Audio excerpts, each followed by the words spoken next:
And I can tell you that 10% of the people in our community do probably 90% of the crime. So targeting those individuals, getting them off the street will be a priority. I'd love to say I'd try to get another grant and put mobile data terminals in the police cars. The reality for Fremont County is they'll only work in Canyon City and potentially Penrose because we do not have enough repeater strength once we get past Hartdale. I know when talking with Sheriff Biker, one of the things that we wanted to gain out of the rags over the Arkansas, if that came to be, was another repeater on DLM property in the Arkansas Canyon so we could communicate further out in the county and actually hit the west end and provide officer safety for those deputies that are out there that are routinely out of radio contact. Thank you. Can we test to make sure that's working? John, are we good? Yeah, you can. Just take it with you. What makes you think you're next? Check, check. 1, 2, 3. Skip Moreau. What specifically is your plan to deal with the illegal drug problems in our county, such as the heroin, the meth, and the prescription drug overdoses, and the gang activities? Yeah, that was the theft problem also. I'm sorry? And you said the theft problem? Yes. Okay.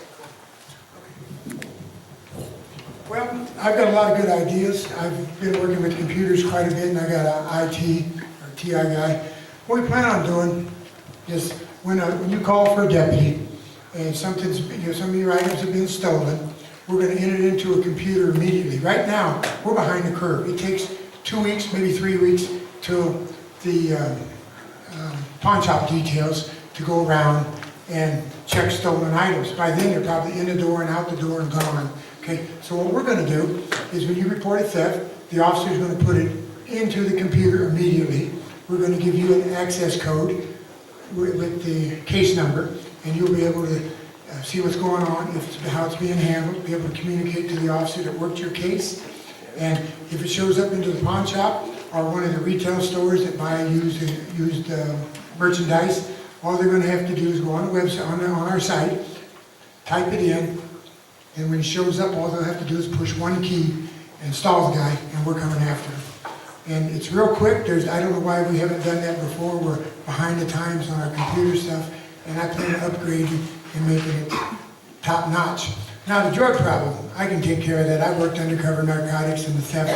We all know theft is in a rise because the people are doing it still for the drugs, to get high and steal your personal property, smoke it away. They don't care what they give for it. They make 100% profit. They get $1, they make 100% profit on it. So we're going to combat that. I'm going to have deputies. I'm going to train them.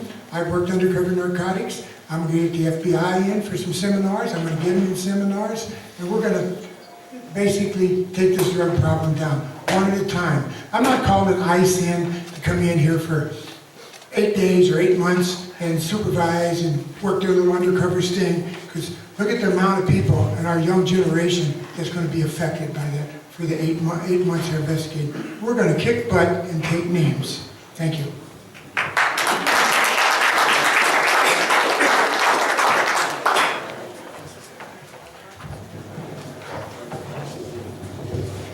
Okay, on a lighter note, and this is for all three of you, and we'll do this starting with candidate Cooper. Will uniforms change? Early elections, Skip mentioned that there might be a change in uniforms to where we would have plaid shirts and jeans.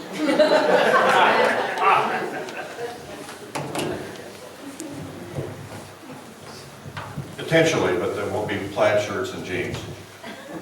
I believe that to maintain a sense of professionalism and pride in the office, that the deputies need to look professional, they need to dress professionally, and I believe that's what the word uniform means. Well, I'm going to tell you what, I've been in law enforcement, I know what those pants cost, I know what those shirts cost. County's tight for money. So I plan on getting a nice pair of jeans, or the slack jeans, that I wear them, give them real cheap, and a nice uniform shirt. Nobody looks at your pants when you get out of the car unless they're wrinkled and cut and tore up. And the shoes, have decent shoes. That way, if they get into a field chase or something else, they tear up their jeans or pants, it's not going to cost the county, and it's not going to cost them an arm and a leg. The shirts are very important, and with the identification badges, and I've been looking at some of the counties our size, and a lot of them are going to that. So it's just perception. You can't get out of the car looking like SWAT and expect to give the person a good feeling when you get out of the car looking like a SWAT officer. So I believe the officers need to be professional, they need to be courteous, and they need to look good. And I'm going to go with a nice looking uniform, but there again, we're looking at budget, the big thing right there. I've got to get in there, sort through that mess, and I've done bookkeeping, and I know how to run a budget, so I have to look at it. And if it's there and it's available, we're going to make it a lot better and improve it. If it's not, I guess we'll stay with the same uniforms until we can get the money to make it look good. But what I see is officers wearing a uniform, and some of them don't look professional, some are wearing different caps. Everybody is going to be dressed the same, so when they get out of their car, you will recognize them as your deputy. Thank you. Boyd?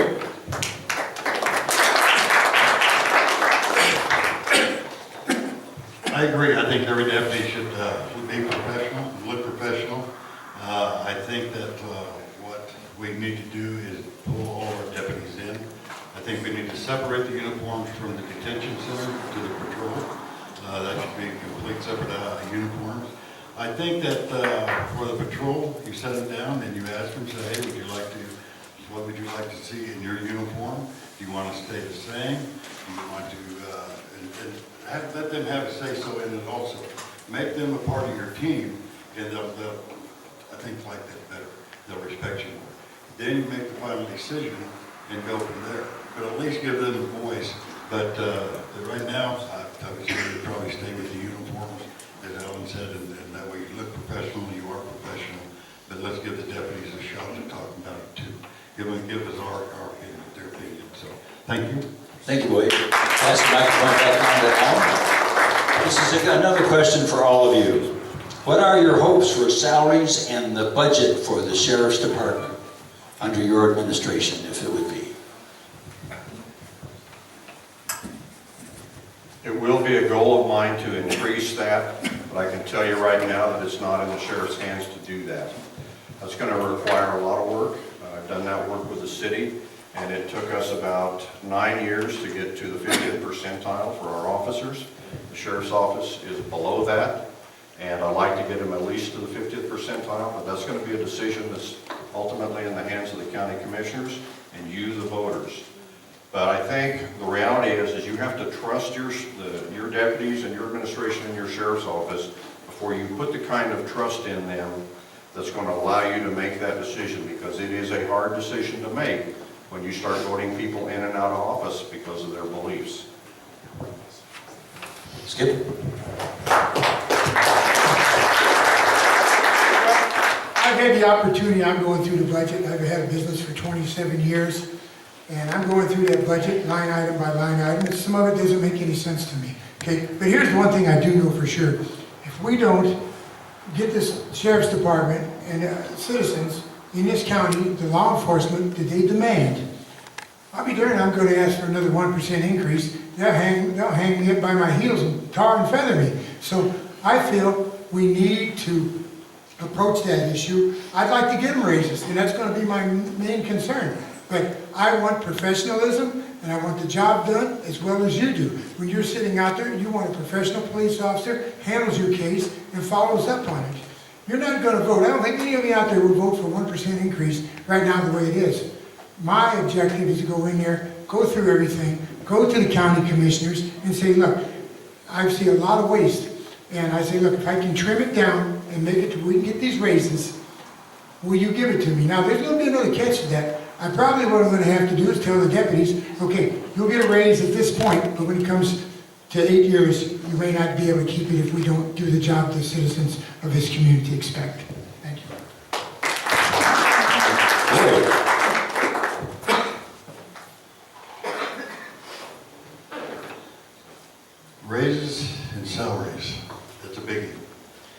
start out at one point, then you go for 1 year, you get another raise, and you're supposed to. The county budget is small, it's tight, it's terrible. I talked to Tammy Charles, she is the finance director for the county, and also Miss Sunny Bryant, she's also the administrator for the county. We've discussed the money, we've discussed raises, we've got their procedure that you've got to go through. You can go through that procedure, you can file it and go through them. They will take it to the commissioners. The thing with that, if you don't start giving these guys some sort of money right after they start, and get the raises going, that's the reason they're going other places. So it costs us more to train them than it does to help get them to where they got living costs and can do that. But they also know when they take the job here, they know what that salary is. They're moving here to Fremont County because they want to live in Fremont County. So they're going to adjust that cost of living to meet their standards for Fremont County. They will get a raise at some point, but they've got to just bide the time and go through it. Our budget this next year will probably be pretty small but I think that all in all, with the administrators and the county commissioners, I think that we can probably help some of these deputies and get them going. Right now, we're 6 patrol deputies down, that I understand, and about 8 jailers down. And so we got a kind of a turmoil there. Ty's doing a great job out there, bringing everything back together.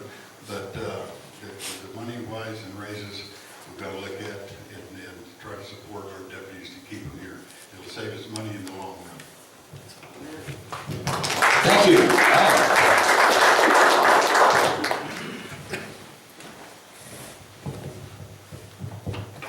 Did I have a question? You haven't answered this one yet. Who's on first? Thank you, Helen. All right, well then you can take this one, because this is also for all of you. And the reason I kind of changed this, making a command decision, is that these are questions from the audience. Okay? And our question committee are here. So that's why I'm doing this. For all of you, which candidates are post-certified and meet the 28 rule for Colorado posts? And if not post-certified, what is your plan to get post-certified?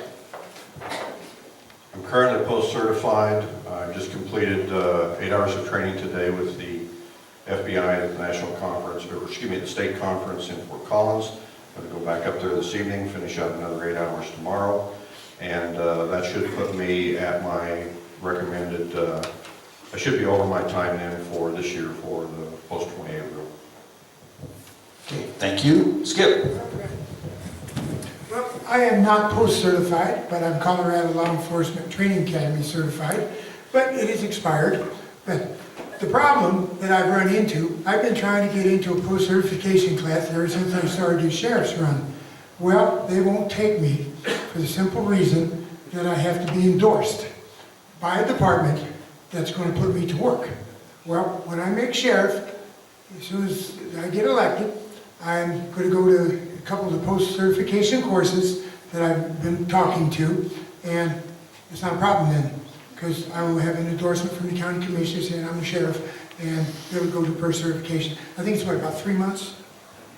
It's about 3 months, about 400 hours. I think it's around 5 and change. 400 or 500 hours. So, and I've been studying the law enforcement handbook, and so believe me, I tried to get into 2-week classes.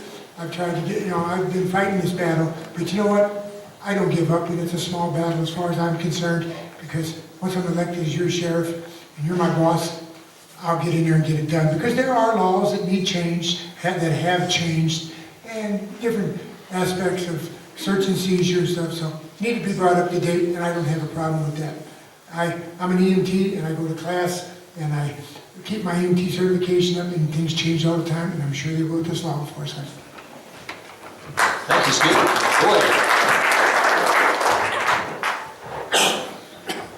I was post-certified, my certification has expired.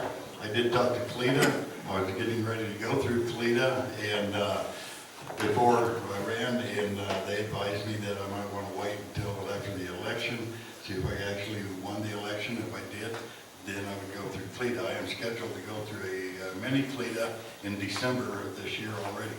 So if I get elected, I'll be from the election to Denver. So, that's what it is. I'm a certified instructor for FLEDA, also for the academy. I haven't taught in many years, but I taught in Lemon Springs at the police academy there for several years. So, right now, no, my certification's expired. Will I be certified? I win the election, I'll be certified in December. Okay, thank you very much. And again, for all the candidates, the question is, why do you believe that you are more qualified than the other candidates to be our next sheriff? I've been doing law enforcement for the last 30 years. I've risen progressively through the ranks from a journeyman patrolman to a shift supervisor to an investigator to a sergeant of investigations, captain of investigations, deputy chief. I've been interim chief on 2 occasions for the city of Canyon City. And at each one of those junctures, I've gone through a learning curve. And those learning curves have taught me that you don't know what you don't know. Because every time I put on a new badge or acquired a new title, I went through those learning curves, and some of them were fairly steep. The biggest one was my transition from a road supervisor to an administrative supervisor, because then I had to deal with not only the uniforms, but the non-sworn people, and I found out, much to my chagrin, that you can't treat them the same. And so I had to get some education in the field of human resources to make sure that I didn't continue making those mistakes.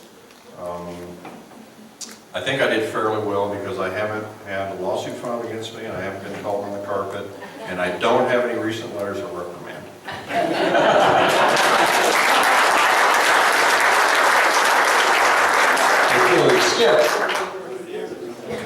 All right, well, I've got the experience and the training. I've worked in law enforcement. I've worked undercover narcotics.